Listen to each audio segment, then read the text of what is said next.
Hello future doctors, बहुत बहुत नमस्कार। कैसे हैं आप लोग? उम्मीद है बहुत अच्छे होंगे।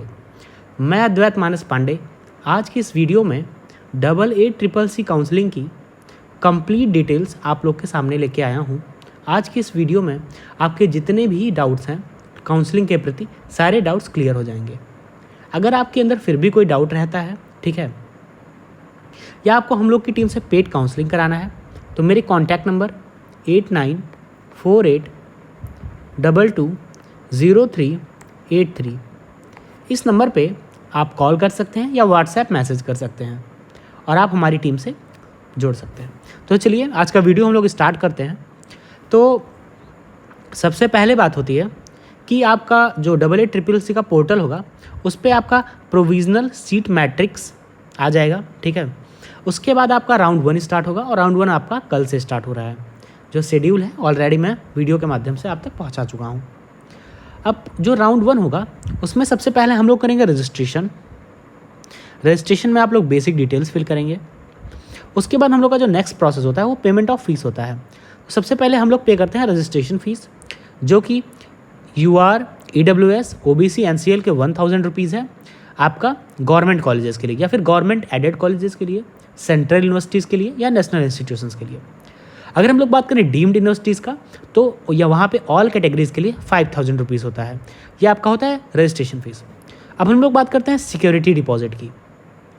तो आपका AIQ government college, AIQ government aided college का या सेंट्रल इंस्टीट्यूट का और नेशनल इंस्टीट्यूट का आपका 20,000 होता है, ठीक है। और अगर हम बात करें डीम्ड यूनिवर्सिटी का तो वो 50,000 रुपीज़ होता है।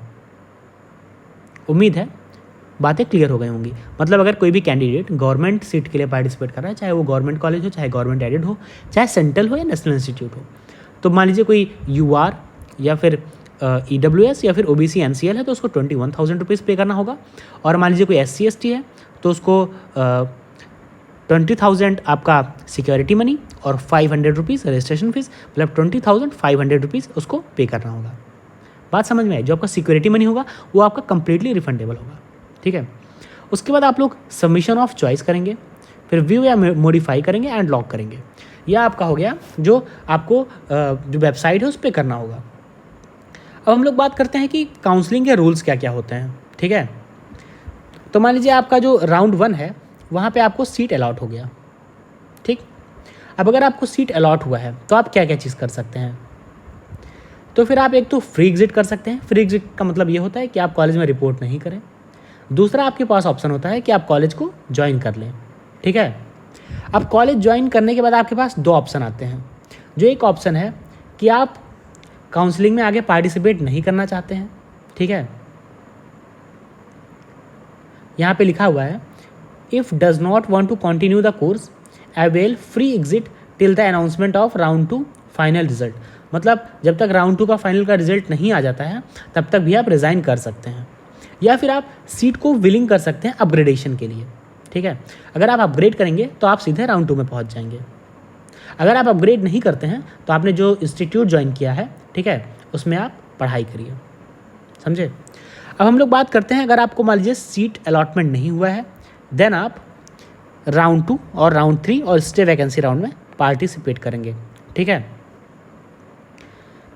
अब इसके बाद हम लोग बात करते हैं राउंड 2 की।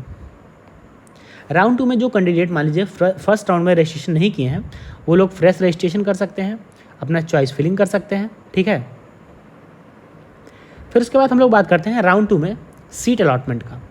अब इसमें भी वही बात कि अगर मान लीजिए सीट अलॉटमेंट नहीं होता है उस केस में if not allotted participate in round 3 या फिर स्टे वैकेंसी राउंड एज पर एलिजिबिलिटी क्राइटेरिया, ठीक है। If not upgraded, then also round 2 rules applicable to round 1 admitted candidate after publication of round 2 result।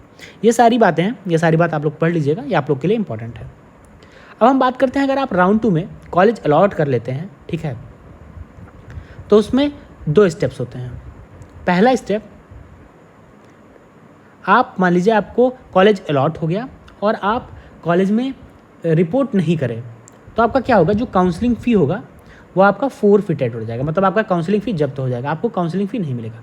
और जो दूसरा बात है, आप कॉलेज में एडमिशन ले लिए, ठीक है, और आप वहाँ पे क्या किए, राउंड 3 के लिए विलिंग कर दिए। अगर आप विलिंग टू अपग्रेड करेंगे तो आप राउंड 3 में चॉइस फिलिंग कर सकते हैं। अगर आप विलिंग टू अपग्रेड नहीं करेंगे तो आप उस कॉलेज में अपना पढ़ाई कंटिन्यू करिए। अब हम लोग बात करते हैं राउंड 3 का। अगर आपको मेरी वीडियो में कुछ डाउट आता है तो आप लोग मेरे से डायरेक्ट कॉल करके पूछ सकते हैं, जो भी डाउट है, ठीक है। मैं आपके डाउट्स, मैक्सिमम डाउट आपके यहाँ पे क्लियर हो जाएंगे, बट अगर कुछ डाउट आता है तो आप लोग मेरे साथ बात कर सकते हैं। अब बात करते हैं राउंड 3 की।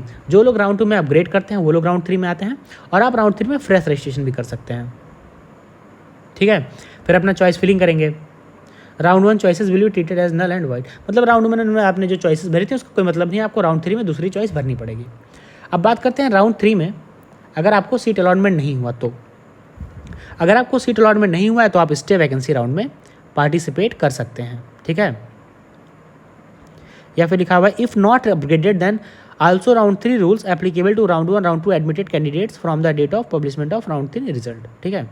If not upgraded continued at round 1 round 2 admitted seat, मतलब मान लीजिए आपका राउंड 3 में अपग्रेड नहीं होता है तो राउंड 1 या राउंड 2 में जो आपको सीट मिली हो आप उसी के साथ कंटिन्यू करिए, ठीक।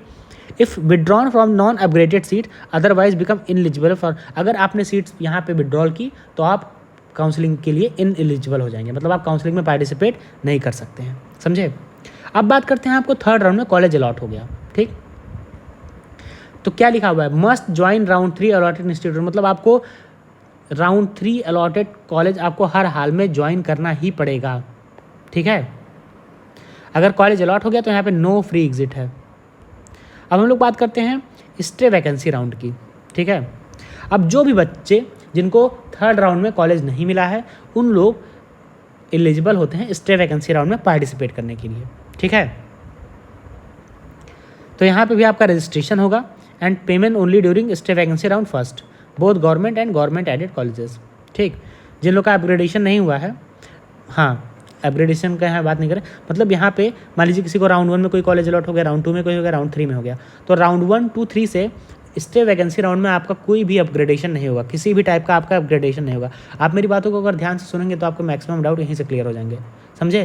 कि अगर किसी को राउंड 1 में कोई कॉलेज अलॉट हो गया, राउंड 2 में हो गया, राउंड 3 में हो गया, मतलब राउंड 1 का बंदा अपग्रेड करके राउंड 2 में जा सकता है, राउंड 2 का बंदा अपग्रेड करके 3 राउंड में जा सकता है, लेकिन 3rd राउंड वाला अपग्रेड करके स्टे वैकेंसी राउंड में पार्टिसिपेट नहीं कर सकता है। मतलब उसका जो 3rd राउंड होगा काउंसलिंग का वो लास्ट राउंड होगा। स्टे वैकेंसी राउंड में कौन एलिजिबल होता है, जिसको अभी तक 1st round, 2nd round, 3rd round में कोई सीट नहीं मिली हो, वो एलिजिबल कैंडिडेट्स होते हैं, ठीक है। अब स्टे वैकेंसी राउंड का वही नियम है कि आपको अगर सीट अलॉट नहीं हुई है तो आप 2nd राउंड में जाएंगे, अगर आपको अलॉट हुई है तो मस्ट ज्वाइन अलॉटेड इंस्टीट्यूट, अगर आपको सीट अलॉट हो गई है तो आपको इंस्टीट्यूट में पार्टिसिपेट एडमिशन में करना ही पड़ेगा, ठीक है। उसके बाद वही आपका 2nd स्टे वैकेंसी आएगा। नो है तो आप मान लीजिए जो 2nd स्टे वैकेंसी राउंड होता है आपका लास्ट राउंड होता है, तो आपको अगर यहाँ पे सीट नहीं मिली है तो सीधा बोला जा रहा है कि आप अपने स्टेट या जो यूनियन टेरिटरी है वहाँ के काउंसलिंग में पार्टिसिपेट करिए। अगर आपको कॉलेज मिला है तो आपको मस्ट, मतलब आपको ज्वाइन ही करना पड़ेगा कॉलेज, ठीक है। और यहाँ पे आपकी काउंसलिंग हो जाती है आयुष की फिनिश। तो ये जो सारे स्टेप्स थे, प्रोसीजर थे, ये मैंने सारे आपको समझा दिए हैं। उम्मीद है आपको समझ में आ गया होगा।